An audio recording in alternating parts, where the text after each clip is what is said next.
Hi, I'm John Troke, Medical Response Coordinator for Samaritan's Purse Canada. I'd like to take you for a tour of our emergency field hospital. One of the benefits of working with Samaritan's Purse is that we get to pray with patients as they come into the field hospital.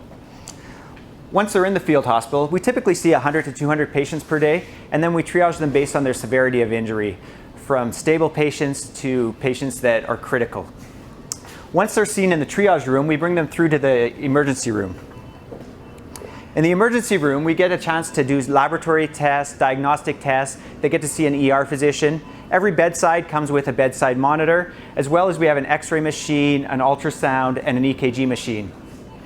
Once the patients are seen here, they typically go to the operating room. Once they've left the operating room, if they need ICU care or if they need intensive care unit, they would come here.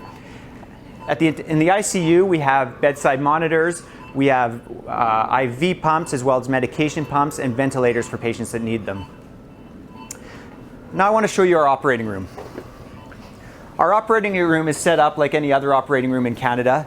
It's got a sterile area where we have a surgeon, an assist, an operating room nurse, as well as we'll have an anesthesiologist at the front. And finally, once the patient leaves this room, the dirty instruments that will come back to the sterilization center where they'll be washed, cleaned, dried, and wrapped, and they'll be put in the autoclave for 1 to 3 hours so that they can be reprocessed and sent back out to the operating room. I want to thank you for joining me here in the Emergency Field Hospital. I hope you enjoyed the tour.